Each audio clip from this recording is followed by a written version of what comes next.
कराची के इलाके लांडी मानसेहरा कॉलोनी में गैर मुल्कियों की गाड़ी पर खुदकुश हमला हुआ।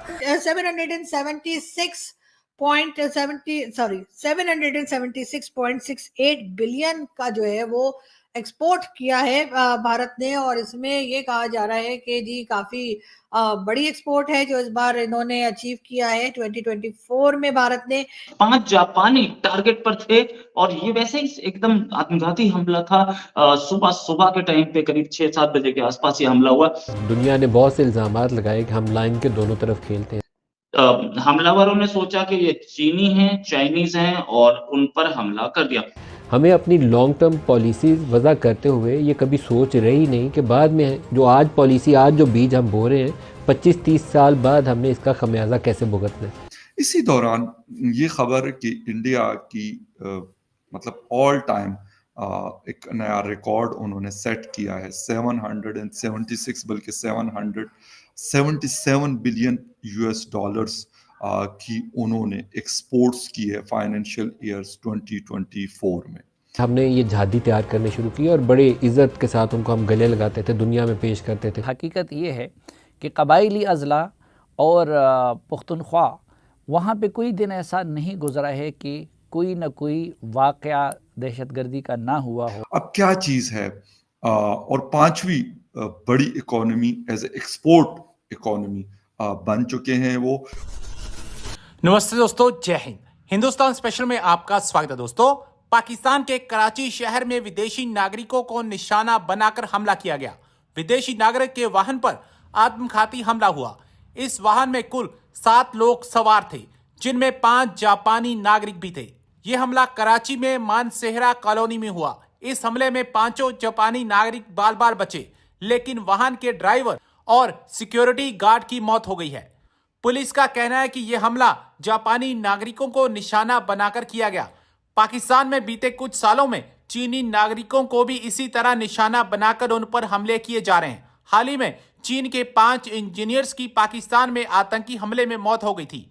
पिछले कई सालों में बलोच आतंकी चीनी नागरिकों को निशाना बनाते रहे। अप्रैल 2022 में कराची के इंस्टीट्यूट के एक बस पर आतंकी हमला किया गया था, जिसमें 3 चीनी शिक्षकों और उनके स्थानीय ड्राइवर की मौत हो गई थी। आज की वीडियो में पाकिस्तानी मीडिया ने और क्या कहा, तो चलिए दोस्तों आज की वीडियो की तरफ चलते हैं। Thank you so much. और हम आपको ये भी बताते चले कि भारत ने जी एक काम और किया है, और यानी कि पीएम मोदी जो अभी दोबारा प्राइम मिनिस्टर बनने की तैयारी कर रहे हैं कि जी तकरीबन 776.68 बिलियन का जो है वो एक्सपोर्ट किया है भारत ने। और इसमें ये कहा जा रहा है कि जी काफी बड़ी एक्सपोर्ट है जो इस बार इन्होंने अचीव किया है 2024 में। भारत ने कि जी 776.68 डॉलर्स, जी हाँ, बिलियन कह रही हूँ, मिलियन नहीं बिलियन। एक तो आप लोगों को मैं मिलियन बोलती हूँ, बिलियन सुनाई देता है, बिलियन बोलती हूँ, मिलियन सुनाई देता है, लेकिन खैर मैं बिलियन बोल रही हूँ ना, ठीक है। तो इतनी जी एक्सपोर्ट जो है वो भारत ने की है, और यकीनन ये एक बहुत बड़ा फिगर है। और पाकिस्तान भी एक्सपोर्ट करने के लिए मतलब तैयार है, मगर ये कि जिनको हम एक्सपोर्ट करना चाह रहे हैं उनको भी तो तैयार होना चाहिए ना। कोई बात नहीं, तो होता है। लेकिन हाँ, ये जरूर है कि पाकिस्तान को भी अपनी इंपोर्ट एक्सपोर्ट के ऊपर काम करना चाहिए, ताकि हम आईएमएफ से निकल सकें, आईएमएफ के शिकंजे से निकल सकें, आईएमएफ के प्रॉब्लम से निकल सकें, जो बार बार जाकर हमें आईएमएफ हो, चाहे वर्ल्ड बैंक हो, चाहे सऊदी अरब हो, किसी से फंड मांगने पड़ते हैं, वो ना करने पड़े। और पाकिस्तान भी एक नॉर्मल कंट्री की तरह अपनी कंट्री चलाने के लिए अपने खुद यहाँ पे जो चीजें बनती हैं उसको एक्सपोर्ट करने की कोशिश जरूर करनी चाहिए, बढ़ाने की कोशिश करनी चाहिए, ये कहना चाहिए। खैर एक्सपोर्ट तो अभी भी करते हैं, लेकिन उस एक्सपोर्ट को बढ़ाने की जरूरत है। बात करेंगे अमेरिका की। अमेरिका का कहना यह है कि जी किसी भी मुल्क को दहशतगर्दी का शिकार नहीं होना चाहिए। जी हाँ, ये अमेरिका का स्टेटमेंट बकौल पाकिस्तानियों के उसने हमारे लिए दिया है। जी हाँ, और पाकिस्तान खुद भी क्योंकि कहता रहा है कि जी हमने दहशतगर्दी की जंग लड़ी है, दहशतगर्दी का शिकार भी हम ही हुए हैं, दहशतगर्दी में शिकार भी हम ही ने किया था। मतलब ये कि मैं ही शिकारी, मैं ही शिकार, मैं ही सब कुछ।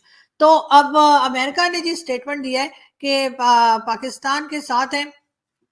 जो पाकिस्तान ने दहशतगर्दी की जंग लड़ी है, वो मेरे साथी हैं, मेरे बड़े अच्छे दोस्त हैं, हमेशा वो कहते हैं पाकिस्तान ने दहशतगर्दी की जंग लड़ी है। जो मैं नहीं मानती मगर वो मानते हैं। वैसे लास्ट टाइम मैंने उनके साथ शो किया था 1-2 दिन पहले, तो मुझे हैरत है कि वहां पे उन्होंने ये अपना बड़ा ही फेवरेट डायलॉग क्यों नहीं बोला मेरे साथ कि हमने दहशतगर्दी की जंग लड़ी है। मैं पूरा टाइम इंतजार करती, लेकिन वो बगैर बोले ही चले गए। कोई बात नहीं।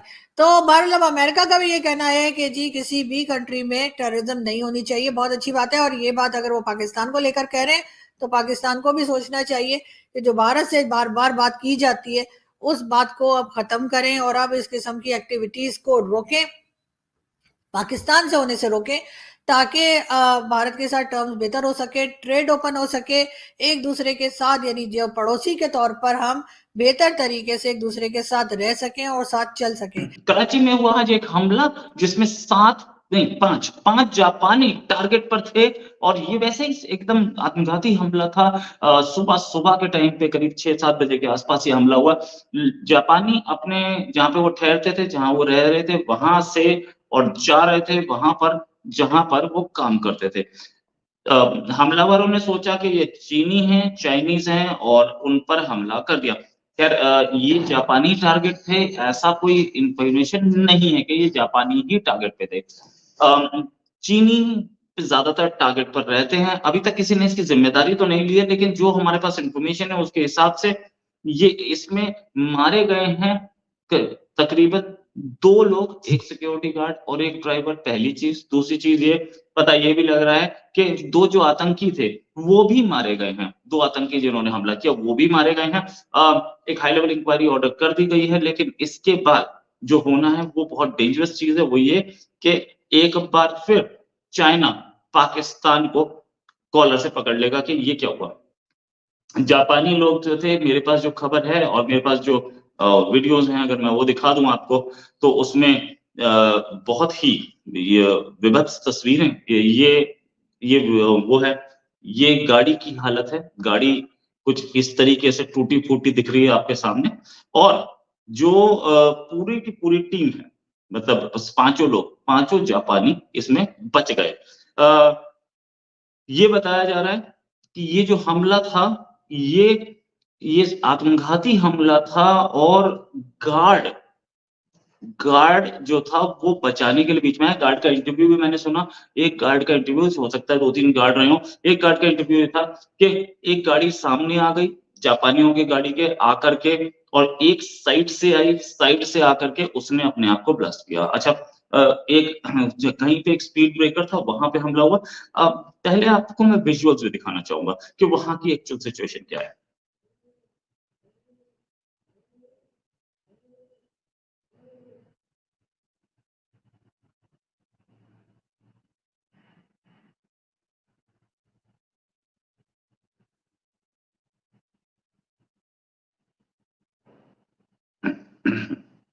ये विजुअल्स आप देख पा रहे हैं, वहां पे एम्बुलेंसेस चल रही हैं।